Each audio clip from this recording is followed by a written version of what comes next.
queria também, com bastante felicidade, falar que a gente tem a Paula Sasnikoff Cardoso e o Fernando Maculan aqui com a gente, que vão começar uma escola nova em Belo Horizonte, uma escola de arquitetura.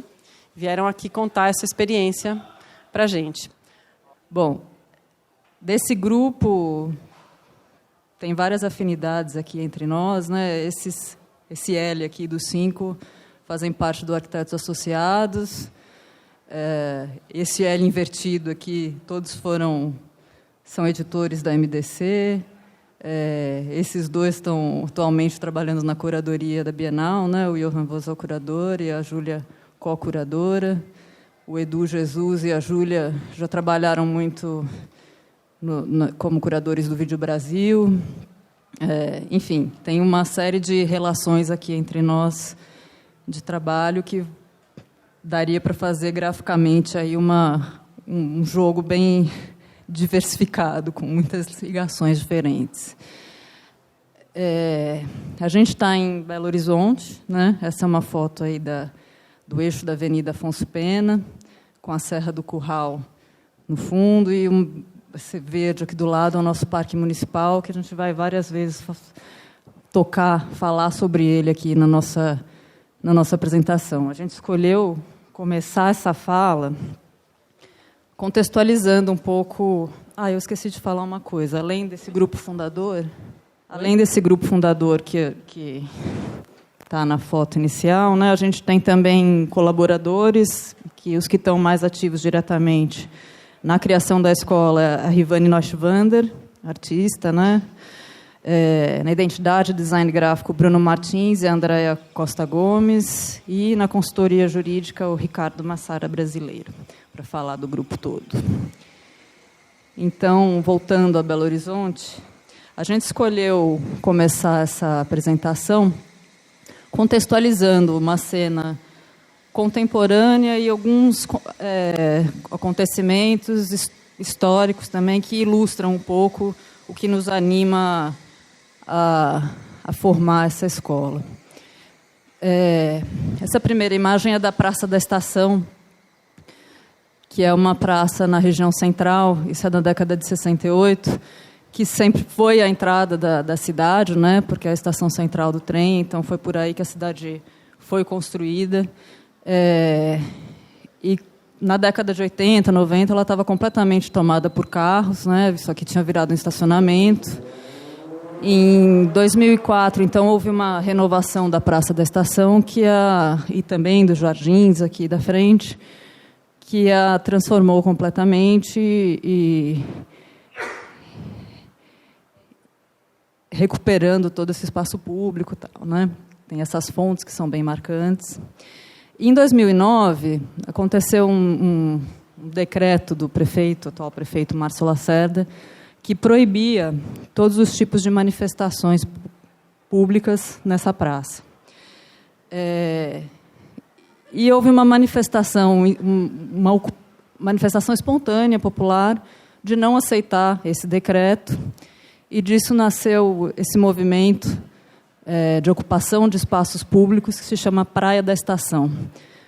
Esse nome é bem simbólico, né? Porque Minas é esse lugar que não tem praia, então fazer do espaço público a nossa praia através da ocupação tem muitos significados e muitos desdobramentos, né? E o Praia da Estação acontece, então, desde 2010, em vários eventos, inclusive em blocos de carnaval, como ocupação não só dessa praça, mas de outras, né? O povo vai com roupa de banho, como vocês estão vendo, e usam essa fonte assim, de diversas maneiras, até para surfar, né? Ali do lado tem também o viaduto de Santa Teresa, que faz parte do mesmo complexo tombado, né? O viaduto de Santa Teresa liga o centro ao bairro de Santa Teresa. Ali ao fundo a gente pode ver o edifício Sulacap, que é um edifício emblemático também para a cidade, porque tem uma leitura da malha urbana refletida aí nessa implantação. Esse viaduto foi calculado pelo Baumgart, então uma estrutura de concreto que na época era bastante inovadora, né? E também, recentemente, teve um movimento, a partir de 2007, tem um movimento de ocupação do baixio do viaduto, né, que era uma área que estava pouco utilizada, degradada. E toda sexta-feira acontece esse duelo de MC, em que os MCs apresentam hip-hop, enfim, tem uma série de ocupações, de tudo organizado por manifestações e grupos populares, né? Aqui é o Real da Rua, a Família da Rua, que puxaram lá, fizeram um gato, deram um jeito de fazer o mínimo de infraestrutura para os eventos acontecerem, e eles são cada vez maiores. Aí ilustra bem aqui ao lado da Serraria Souza Pinto, que também é um lugar emblemático.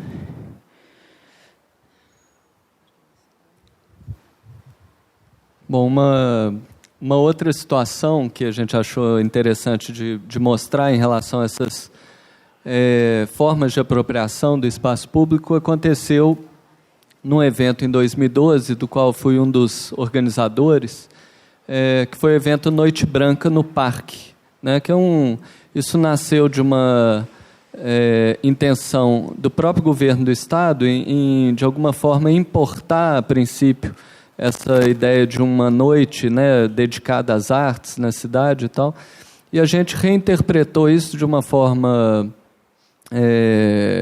direcionada para, na verdade, repensar a situação de alguns espaços urbanos, né? Então, foi um trabalho feito em parceria com a Francisca Caporali, que é artista, e o Ricardo Portilho, que é designer, e teve a direção artística do Paulo Pederneiras. Então, a gente estava preocupado em abordar essa questão do parque municipal, que aqui na imagem da esquerda dá para ver qual que era a dimensão, né, da área verde inicialmente, na época da criação da cidade,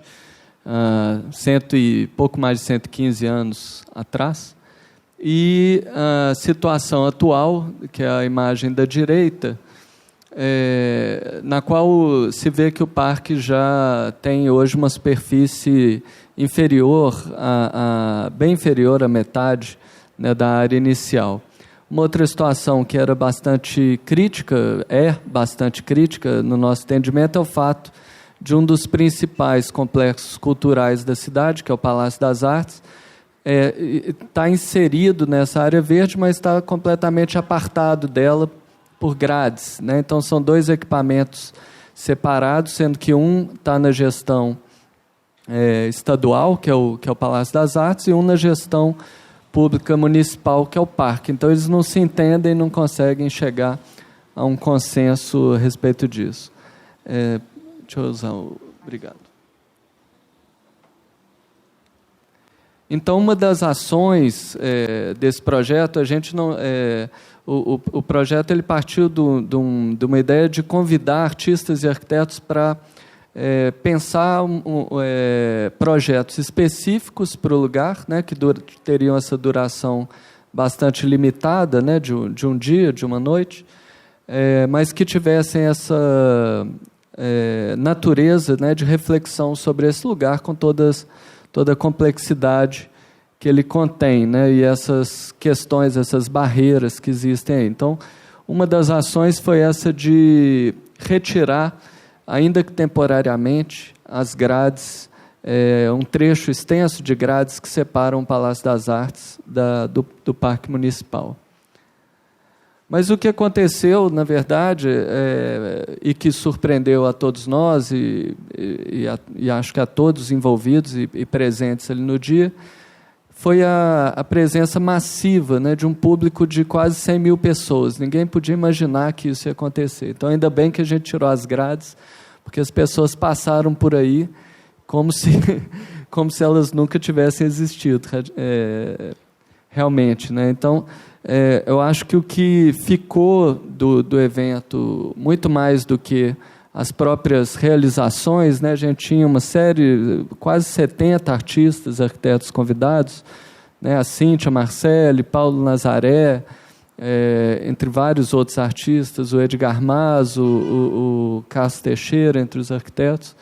mas ficou realmente patente, né, e clara essa necessidade, né, por um espaço, por essa apropriação de espaço público, né, a carência por espaços públicos que possam, inclusive, ser utilizados fora dos horários habituais, né, diurnos. Um dos frutos, né, desse evento foi um projeto elaborado pelo grupo Pisiagrama, né, um grupo sediado em Belo Horizonte, que se intitula também Espaço Público Periódico, né, eles têm a publicação, né, com esse mesmo nome, mas é um grupo que atua também numa série de movimentos, ações urbanas, né, projetos temporários, organiza seminários, né, tem uma atuação também política bastante incisiva, né? Então, no Noite Branca foi quando eles criaram esse projeto, chamava uma campanha política não partidária, né?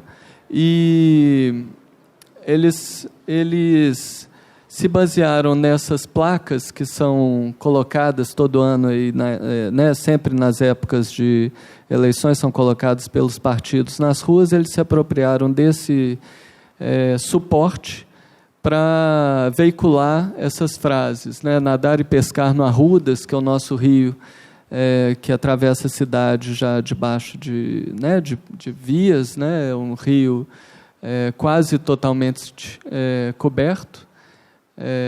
Ônibus sem catraca, parques abertos 24 horas, uma praça por bairro, carros fora do centro. Então, essa campanha foi iniciada ali no momento da Noite Branca, e depois ela ganhou mais força, mais peso, e foi super disseminada, não só em Belo Horizonte, mas também foi ganhando outros estados.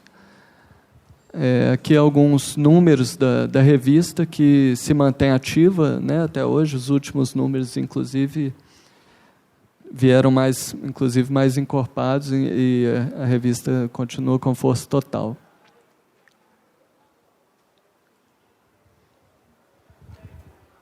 Essa é uma foto das manifestações de junho de 2013, né, que tomaram todo o país, que também em Belo Horizonte não foi diferente.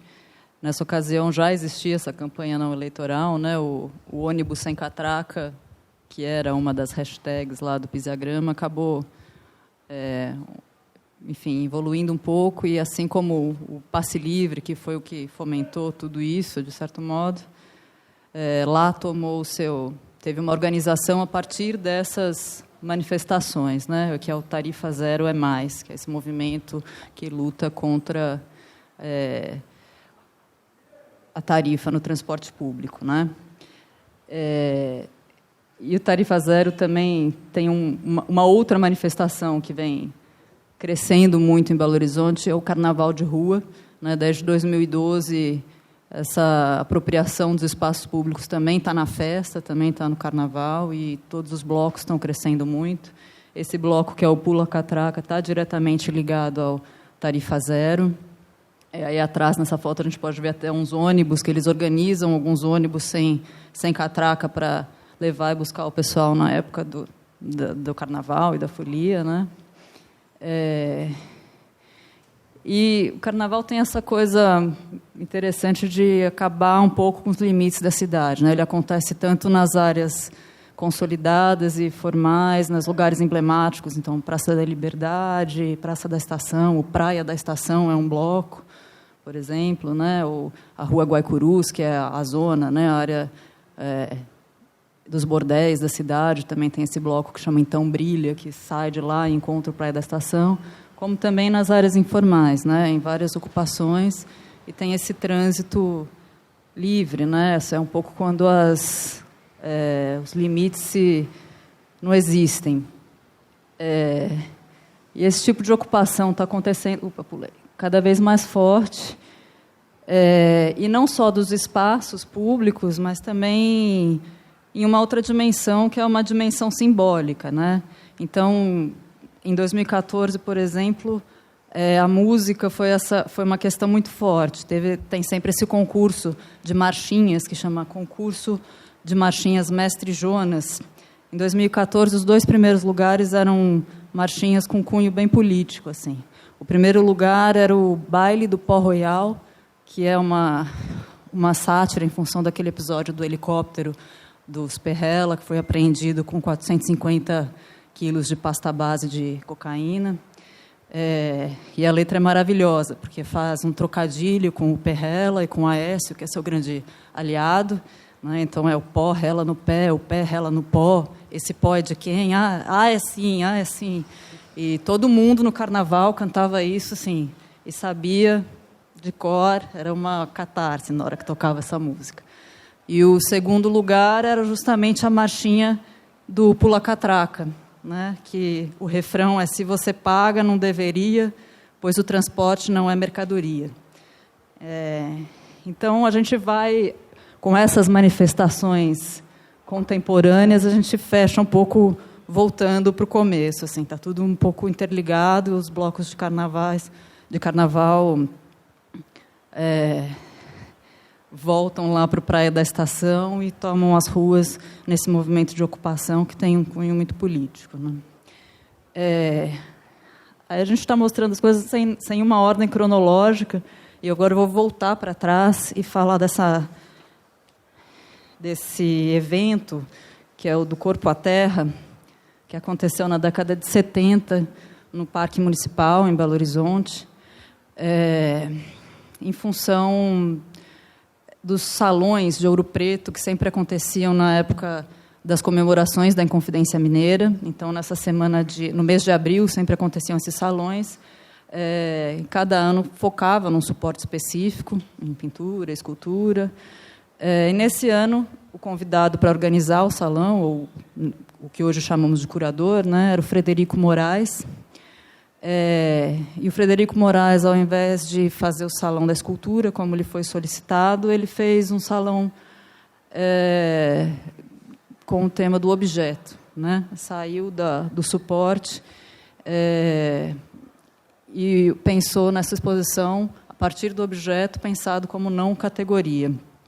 E esse ano também essa exposição não aconteceu em Ouro Preto, mas aconteceu no Parque Municipal e no Palácio das Artes. Especialmente foi pensada para ser no Palácio das Artes, porque as galerias estavam recém-inauguradas, então, por isso, transferiu esse salão para lá. E ela aconteceu concomitantemente em 2 eventos, né? O Objeto e Participação, que era a exposição dentro das galerias, e o do Corpo à Terra, que era a exposição para fora do museu, tomando o território e a cidade, com ações políticas muito fortes. É importante ressaltar também que isso aconteceu em 1970, justamente na época do AI-5, e que tem esses 2 conceitos que animam esse pensamento da arte na época, que é o objeto, pensado como não categoria, como eu já falei, né? Aí eu resgato aqui um pouco um conceito, uma frase do Hélio Oiticica, que o objeto é a descoberta do mundo a cada instante. Ele é a criação do que queiramos que seja. Um som, um grito pode ser um objeto. Então, essa ideia de que o objeto pode ser tudo, né? E a participação, que criava essa nova situação para o espectador em relação à obra de arte. É importante destacar também essas dimensões de tomar a cidade, né, geográfica e cartográfica, e a política. O próprio Frederico Moraes, eu vou ler uma fala dele aqui, destacou o porquê porque esse evento foi tão inovador, né? Foram vários aspectos inovadores em ambos os eventos, a saber: 1. Pela primeira vez no Brasil, artistas eram convidados não para expor obras concluídas, mas para criar seus próprios trabalhos diretamente no local e, para tanto, receberam passagem e hospedagem e, juntamente com os artistas mineiros, uma ajuda de custo. Além disso, eles recebiam também uma carta da Hidrominas, que era quem financiou e quem cuidava, né, quem gerenciava o Parque Municipal, permitindo que eles fizessem aquelas manifestações. Segundo lugar, ele destaca: se no palácio houve uma vernissagem com hora marcada, no parque os trabalhos se desenvolveram em locais e horários diferentes, o que significa dizer que ninguém, inclusive os artistas e o curador, presenciou a totalidade das manifestações individuais. 3. Os trabalhos realizados no parque permaneceram lá até sua destruição, acentuando o caráter efêmero das propostas. 4. A divulgação foi feita por meio de volantes distribuídos nas ruas e avenidas de Belo Horizonte, bem como nos cinemas, teatros e estádios de futebol. E, finalmente, também pela primeira vez, um crítico de arte atuava simultaneamente como curador e artista. A curadoria como extensão da atividade crítica, o crítico como artista. E essas primeiras imagens são justamente dessa manifestação do Frederico de Moraes, que são 15 lições sobre arte, história da arte, apropriações, homenagens e equações. A gente selecionou aí 3 para mostrar. Essa é Arqueologia do Urbano, Escavar o Futuro, que é uma foto da escavação da rede de esgoto da cidade, e essas plaquinhas eram instaladas, então, ali ao lado, né? Essa outra é A Arte Não Deixa Traços.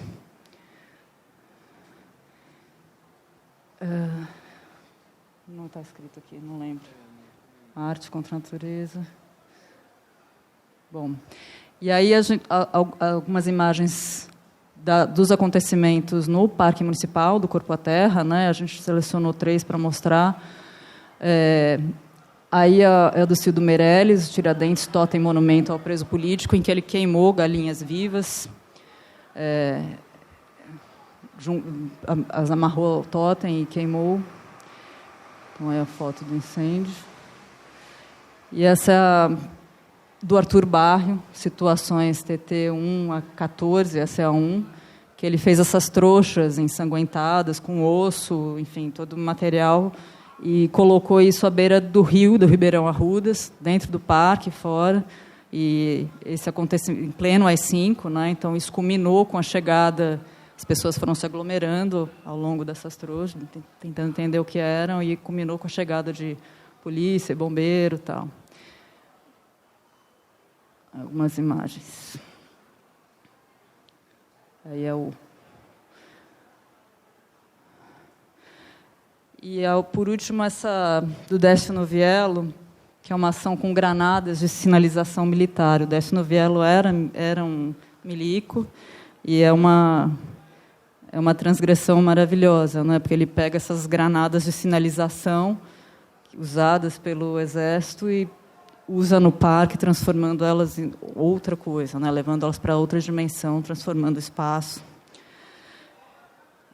Então, essas ações desses artistas, elas são emblemáticas para esse projeto em sua radicalidade crítica, poética e política, mas são também marcos de uma história da arte brasileira que tem nessa exposição do Corpo à Terra um dos seus momentos mais vibrantes e radicais.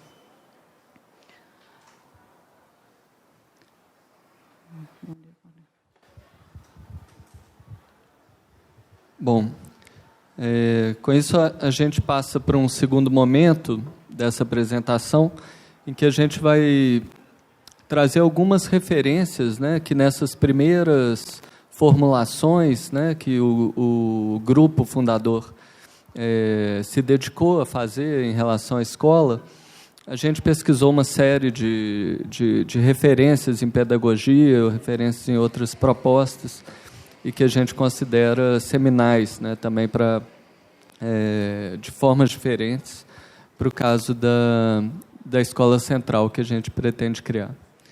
E, recentemente, foi lançado esse livro, né, intitulado O que é uma Escola Livre? É uma organização da Lisete Lanhado, que agora dirige a Escola de Artes Visuais do Parque Lage. E a gente encontrou aí informações muito inspiradoras, né?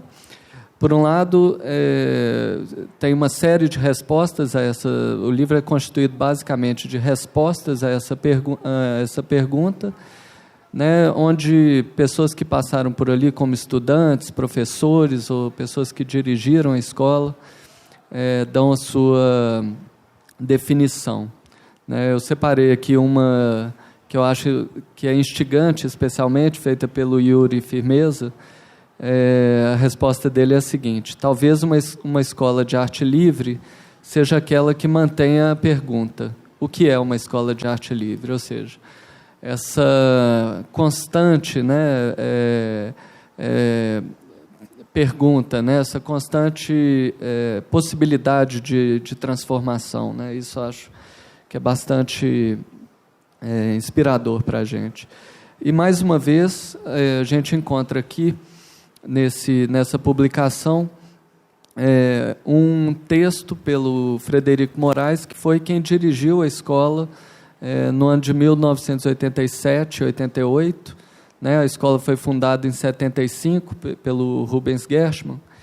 E o Frederico, ele elaborou, quando foi diretor, ele criou as notas para a elaboração de um projeto didático-cultural para a Escola de Artes Visuais do Parque Lage.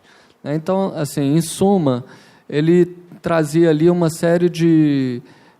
quase uma prescrição, assim, né, de como a escola devia se comportar para criar um ambiente de articulação cultural em que o aluno, ele estivesse, ao entrar naquela escola, ele tivesse ali uma condição de interagir com a cidade, com os diversos, e com uma rede de agentes culturais, né, ou seja, expandindo bastante o que poderia se esperar de uma mera formação em arte, né?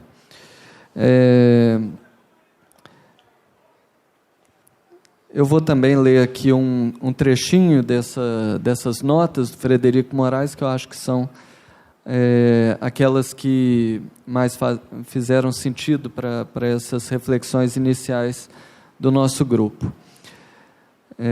Integrar as diversas matérias de caráter prático, ateliês, e teórico, história, estética e sociologia da arte. Criar um setor teórico forte, mas sem abandonar a prática no ateliê, inclusive das técnicas tradicionais, como o desenho e a pintura, estimulando o debate cultural e a agitação de ideias. Nunca substituir, porém, a criação pela verborragia.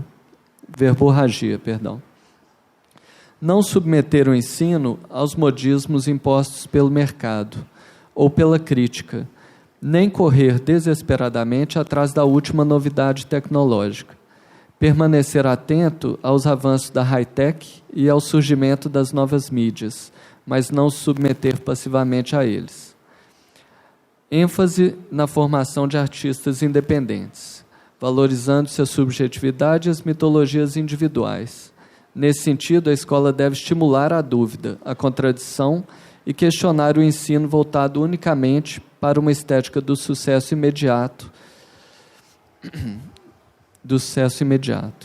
Todas as áreas de funcionamento da escola, o ensino, a animação cultural e pesquisa devem se entrosar. Ensino e pesquisa devem gerar exposições. Exposições devem gerar cursos, seminários, etc. Ou seja, como eu comentei inicialmente, um posicionamento da escola como um centro cultural de fato, né? Articulado à cidade.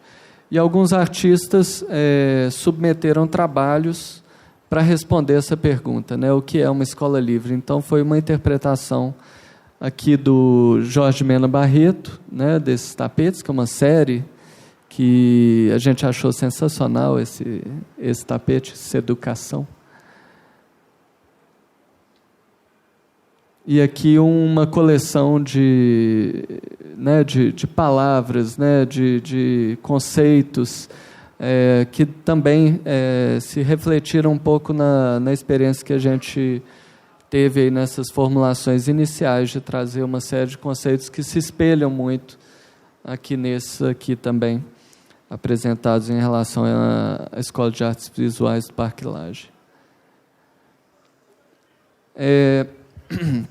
Além disso, a gente achou que seria interessante trazer uma pequena amostragem de alguns estudos de caso que a gente coletou na pesquisa intitulada como Radical Pedagogies. É uma pesquisa conduzida pela Beatriz Colomina, na Universidade de Princeton,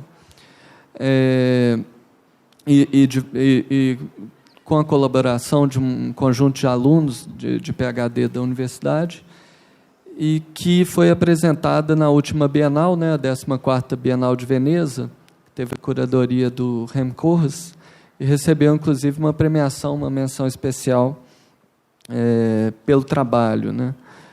Essa pesquisa ela tem um mapeamento muito interessante, é um mapeamento global, ou seja, tem estudos de caso em todos os continentes, mas a gente acabou achando interessante criar um filtro aqui geográfico, então a gente vai falar basicamente rapidamente também, de 4 exemplos que nos chamaram mais atenção nas Américas, e eu acho que não caberia falar da FAO, apesar de ser, né, porque vocês estão tão familiarizados com o caso da FAO, mas é importante dizer que é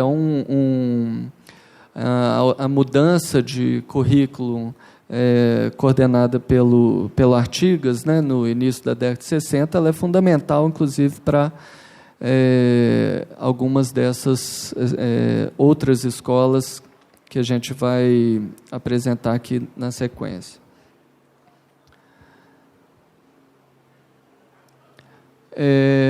Autogoverno é uma situação de uma escola do México, né, da cidade do México, a UNAM, né, a atual UNAM, mas que tinha... Antigamente ela se chamava Escola Nacional de Arquitetura, né, e depois, hoje é intitulada Faculdade de Arquitetura da Universidade Nacional Autônoma do México. Então foi na sequência, né, dos protestos estudantis em 68, os alunos acreditavam que o currículo não representava a realidade sociopolítica do país, né? Então eles em 72 os alunos tomaram a condução de uma mudança de currículo em que eles estabeleciam uma relação completamente horizontal, né, entre alunos, professores, e uma revisão também completa do enfoque, né, do currículo, ou seja, introduzindo uma agenda política muito mais marcada, né? E isso se revelou, inclusive, na própria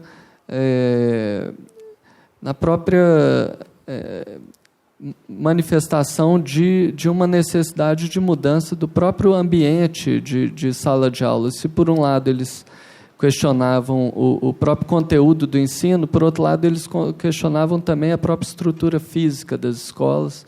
Isso fez com que eles instituíssem uma série de aulas que aconteciam, ou seminários, ou palestras que os próprios alunos muitas vezes apresentavam também fora da escola, né? Eu acho que até é um paralelo interessante com a apresentação que Paula acabou de fazer, de um movimento, né, também que houve nesse mesmo período dessa saída dos espaços da arte, da saída dos espaços tradicionais, né, dos museus, galerias, para ganhar a cidade como um lugar por excelência, né? Esse grupo ele ficou por 4 anos, ele não foi entendido, né,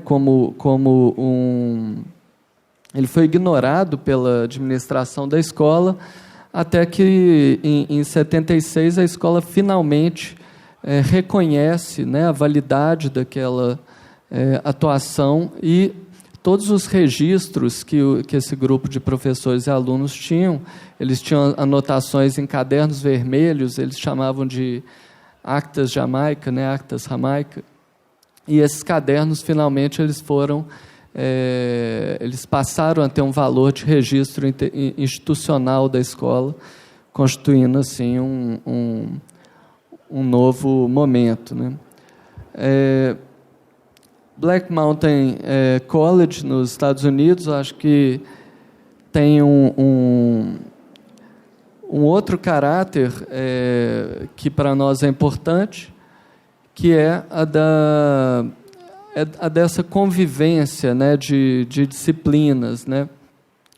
Essa escola, fundada em 1933 na cidade que tem esse mesmo nome, né, Black Mountain, que fica na Carolina do Norte, e que, embora tenha tido uma duração relativamente curta, essa escola existiu entre 33 e 57, mas ela se revelou depois, assim, ela teve uma importância muito grande no que viria a ser toda a manifestação cultural norte-americana do pós-Segunda Guerra Mundial, né? Então, tanto por conta de um grupo de professores que era extremamente importante, né, que incluía os artistas visuais, por exemplo, Joseph Yanni Albers, o músico John Cage, né, o Merce Cunningham, né, que é conhecido pelo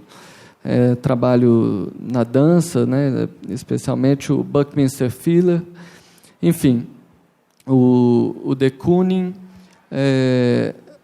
e essa escola teve como alunos também figuras não menos notáveis, né, assim como o Ray Johnson, o Robert Rauschenberg, Cy Twombly, enfim, o que traz uma marca, né,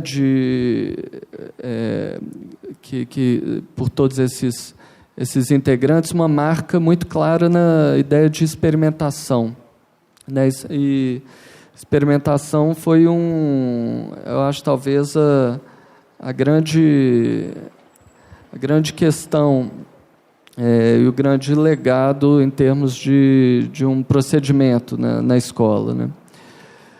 O que a experimentação pode significar hoje sugere que trabalhar experimentalmente em uma prática cultural pode favorecer um outro empreendimento: usar o microcosmo acadêmico para construir modelos de teste e organização de novas formas de ação política e de vida social. E aqui, finalmente, tem dois casos que são da Argentina, Escuelita, né, que foi criada pelo Tony Dias, o Solsona, o Aldo Rossi. Na verdade, essa informação não está correta. O Rossi não foi criador. Esse texto está... O Katzenstein... que ele está na foto, ele não foi dos fundadores.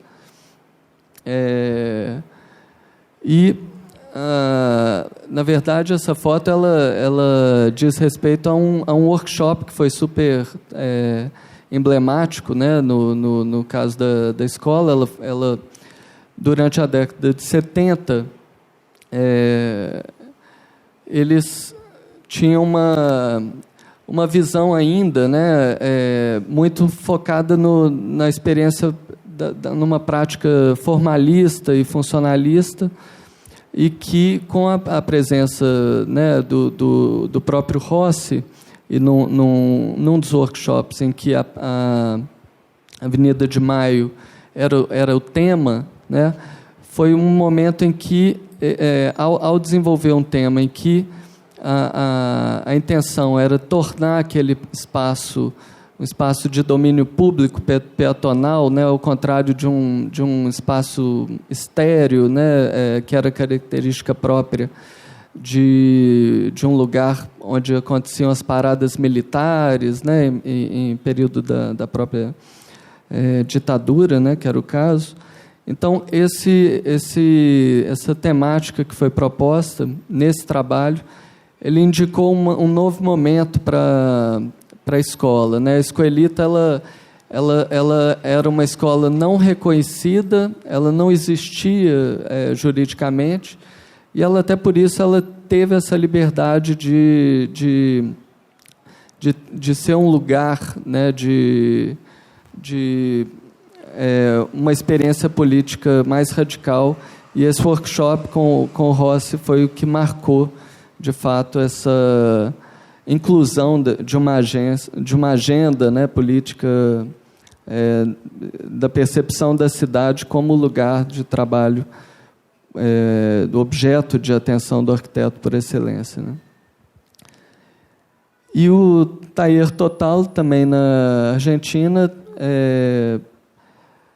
eu acho que passa por questões muito semelhantes, né? Assim, no período crítico, né, de ditadura, e uma marca, né, de um novo posicionamento dos alunos, né, numa mudança de currículo, uma mudança de postura, né, uma forma de um reconhecimento do papel social dos arquitetos, né, uma mudança nessa consciência. Eu acho que isso, para nós, é fundamental ao pensar uma escola, que essa escola tem que construir essa consciência, né? Então, essas referências, para nós, elas são bastante inspiradoras, né?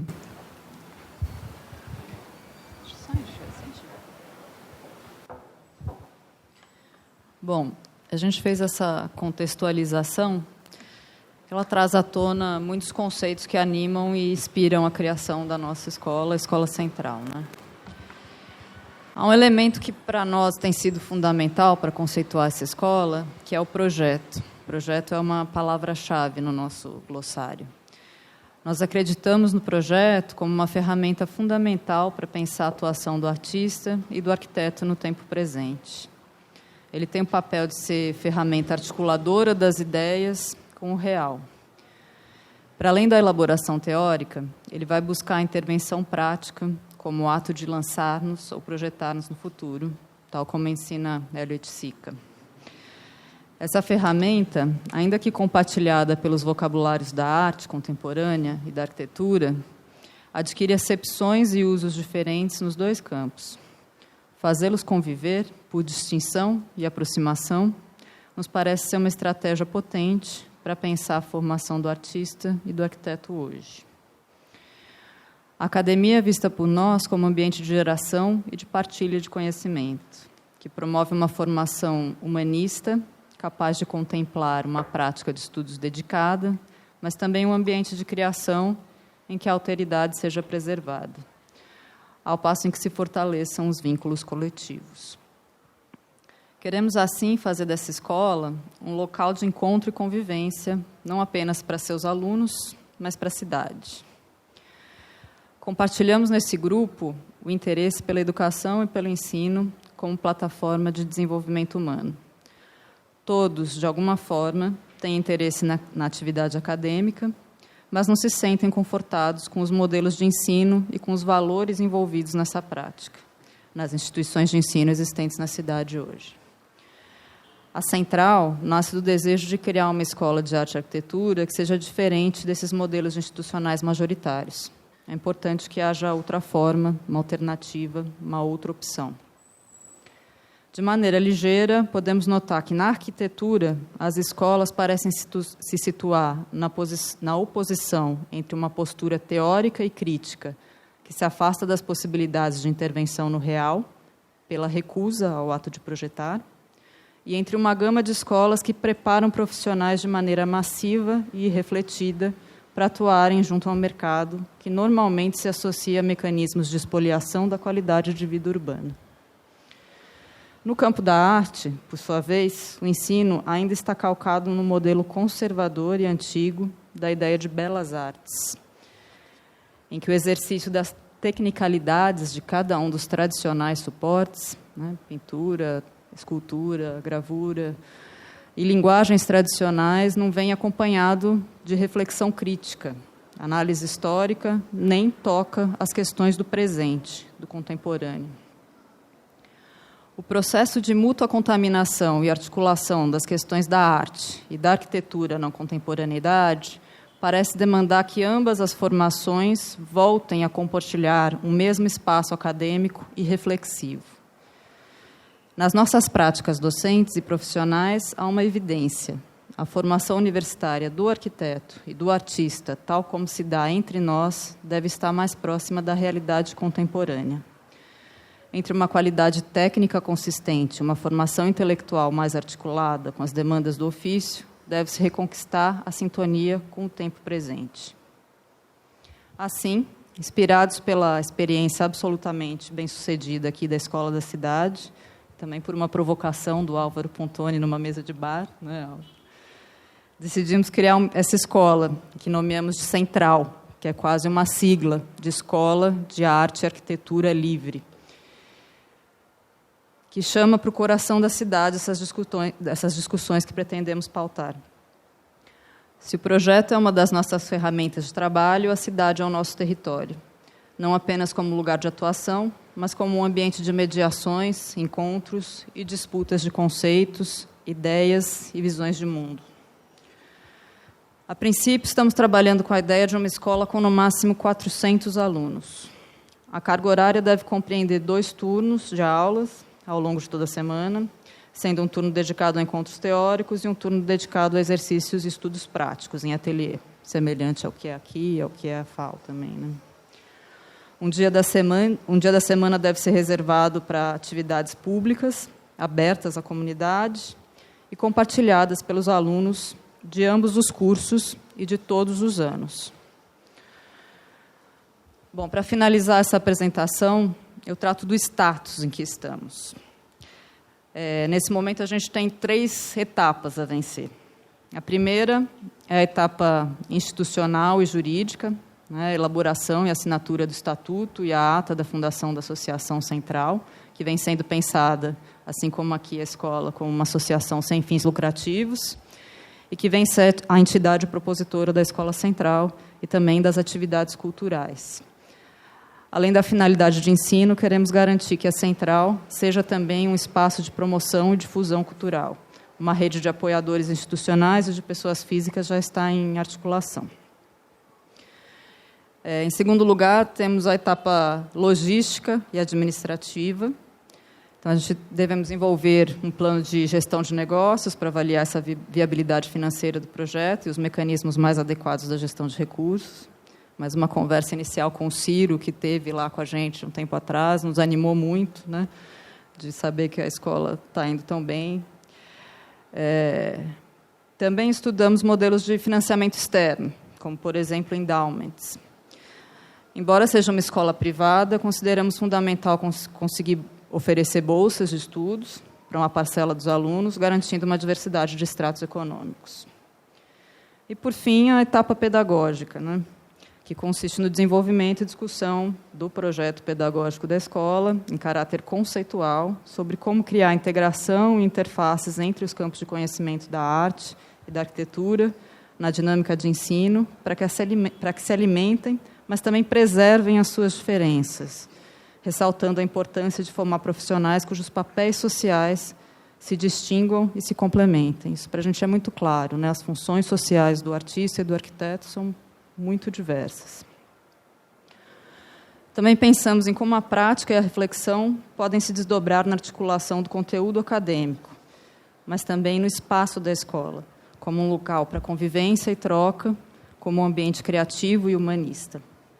Aqui também entram as discussões sobre cada um dos cursos especificamente, né, e o questionamento sobre como formar um artista e um arquiteto hoje com funções sociais tão distintas. Bom, e assim a gente conclui aqui a apresentação da Central. A gente queria abrir a conversa e fazer perguntas também para vocês, porque acho que a gente tem muito o que aprender com a experiência da Escola da Cidade.